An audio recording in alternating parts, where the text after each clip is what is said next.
are a variety of formats that you need to know when you are working with images in Photoshop. To simplify, I'm going to divide them into three areas of the workflow: original source or capture file formats, working or master file formats, and output file formats created for specific devices. Today, most photographs are captured as either JPEG files or Apple's HEIC or as RAW files. JPEG and HEIC make up the majority of images captured on mobile devices and are almost always an option on larger DSLR or mirrorless cameras.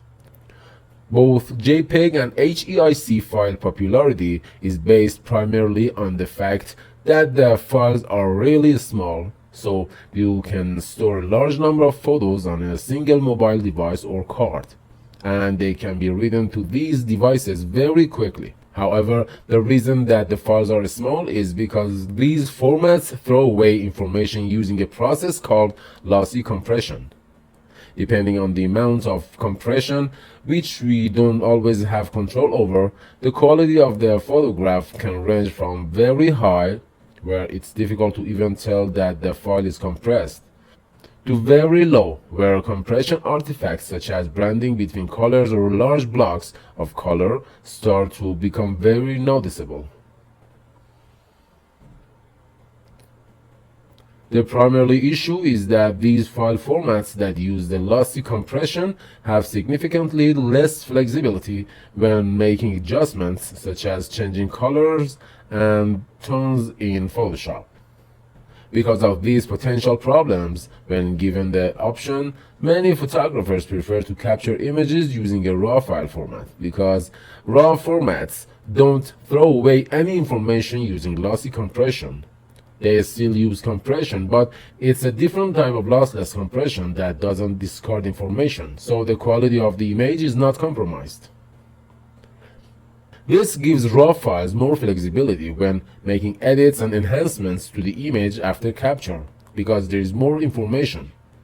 There is more colors and tones to work with.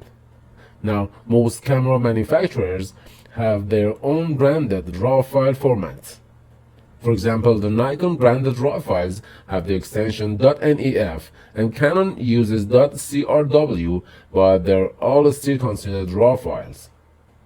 The DNG format, the digital negative, is another RAW file format, but it has a significant difference. It is not exclusive. Instead, Adobe chose to make it available to other software developers so they can read and write DNG files. Not only do several camera manufacturers capture directly into the DNG format, it's now always available on several mobile devices. In addition, any RAW file from any camera manufacturer can be converted to the DNG file format using Lightroom, Lightroom Classic, Camera Raw, or the free Adobe DNG converter.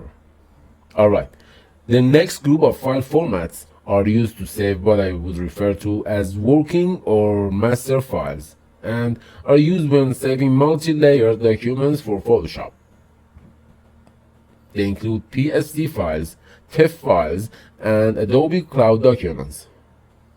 These are the formats that most designers start with. So designers don't usually start with RAW file. If a photographer captures an image as a RAW file, they'll usually retouch it and then save it as either a TIFF file or a JPEG or PSD, and then give that file to the designer. Now, both Photoshop or TST and TIFF files save all of Photoshop's features, such as layers and masks and type and shape layers and paths and smart objects and more. They both use lossless compression to decrease the file size, but the quality of the image is not compromised. The biggest difference is that a TIFF file can save larger files up to 4 gigabytes, whereas Photoshop can only save up to 2 gigabytes. Adobe's Cloud documents, they are a special format designed to help transfer large files across devices.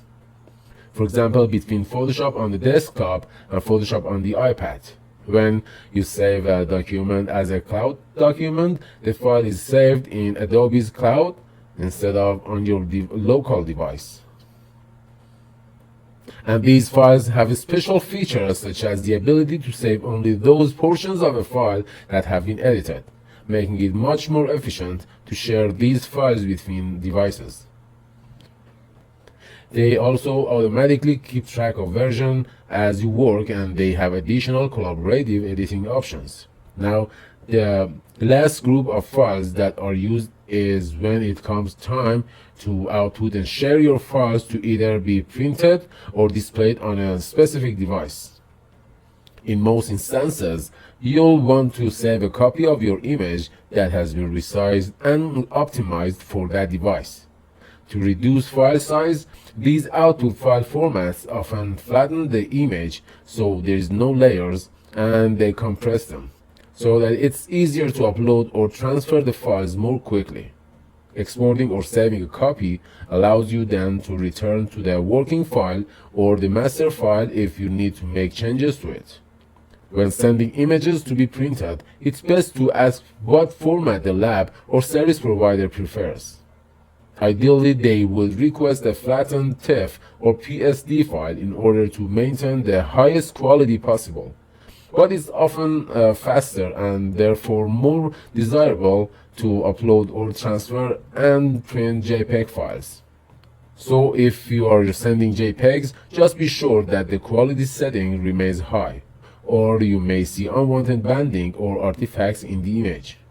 When saving files to view on a screen, such as a phone or a computer monitor, or if you are posting online, JPEG is again the most common format because of its ability to create small files that download quickly. Now, before we wrap up, there are two specialty file formats that I want to mention.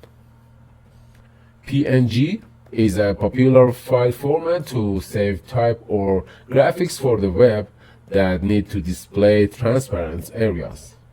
For example, PNG would be an ideal solution for displaying a round logo or type that required transparent edge areas, because the PNG format will render smooth edges around the transparency. PNG is most typically used with flat art or graphics and not photographs. The GIF file format has the unique ability to contain an animation within the file, and it's often used to create ad banners and other short animations to view on a screen. GIF files are compressed using lossy compression, but in a different way than a JPEG file. To save as a GIF, you have to convert your image to a different color mode called indexed color, which only allows 256 colors. So again, it's not the best format to use when working with photographs. And although the GIF file format supports transparency, it only supports one level, which means that if you have a circular logo or type, the edges are going to look jagged. We'll talk more in detail about GIF files later in this course when we create an animation in Photoshop. Alright, that wraps up this overview of the most important file formats that you'll run across when you're working in Photoshop, and when and why you would choose to use one format over another. So thanks for watching the 5th video of Photoshop Masterclass. This is Saranvid, and don't forget to subscribe my channel and like this video if you liked it. Comment me any question you have about Photoshop or any photo editing issues you have, and I'll answer to all of them immediately. And like always, this is Saranvid, and I wish you the best and peace together.